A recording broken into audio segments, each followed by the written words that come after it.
Chapter 14. Gorte, Valruk, Marvin, and Lexion appeared at the kingdom of Pureheart, where the leader, Andermis Pureheart, leader and king of the Divine Confederation, dwelled. They stood in front of the castle. Gorte wasted no time pushing the doors open and rushing inside. The other three followed. Entering the throne room, they saw King Andermis Pureheart and another person. King Andermis stood. His plated armor rattled as he stood.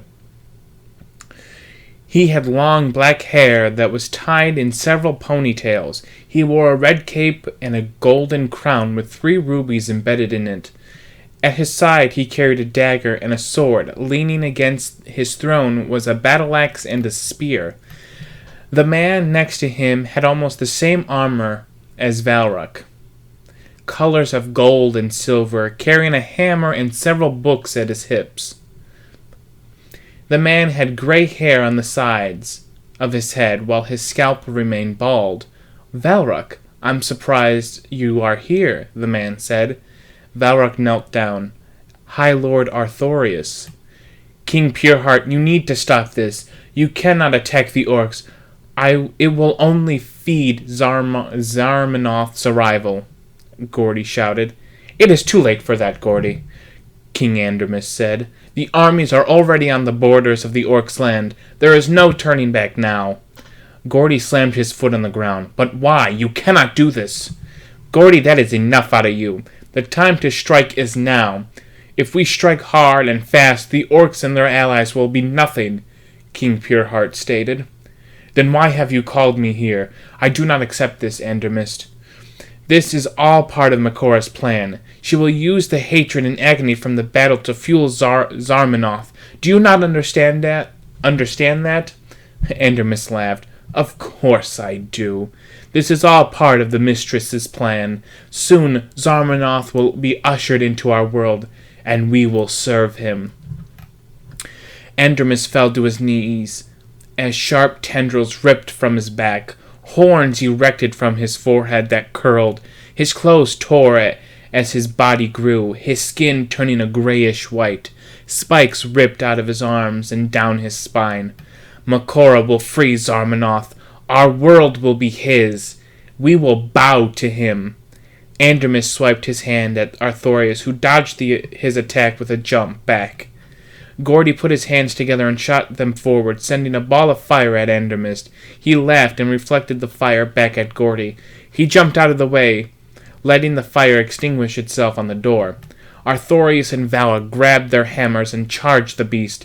Their hammer heads glowed with holy magic as they swung at the beast.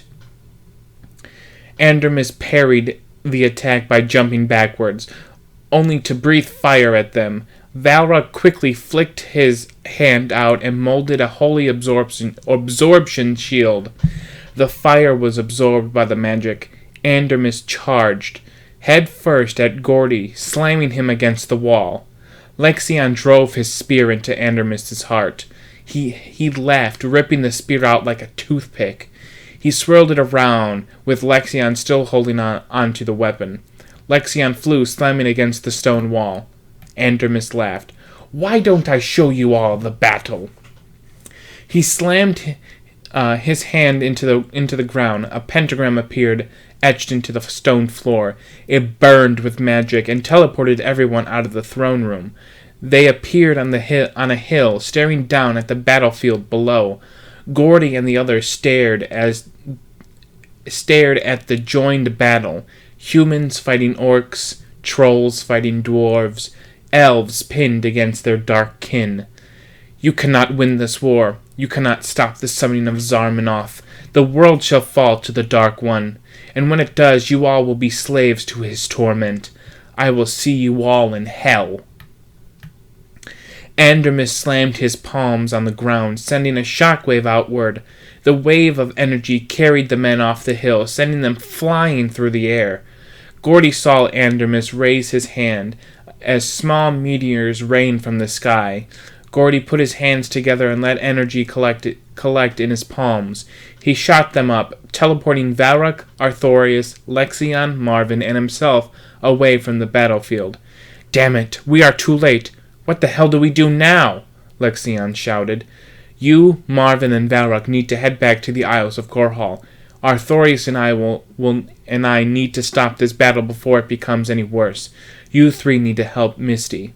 We will meet when all this is over, I promise you, Gorte stated, looking at the three. Valrak nodded. Marvin and Lexion stepped closer to Valrak. Gorte clapped his hands together and pointed his palms at the three. A ball of energy swirled around them, and they began to fade away. Come back in one piece, Gorte, Valrak said. He smiled under his robes. I will. The three disappeared. Gorte glanced at Arthurius, his hammer still in hand. He looked at Gorte and nodded. Let's stop this once and for all. The two charged back into the battlefield and eyed the former king of the Divine Confederation, King Andermus Pureheart.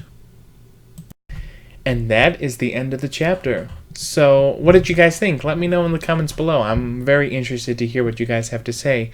Well, thank you all for watching. I really appreciate it. We are definitely nearing the end of the story. So, thank you again for watching. I really appreciate it. I hope you all have a wonderful day. Like and subscribe if you want to see more of my videos. And remember to be the best you can be. And I will see you all in the next episode. Bye!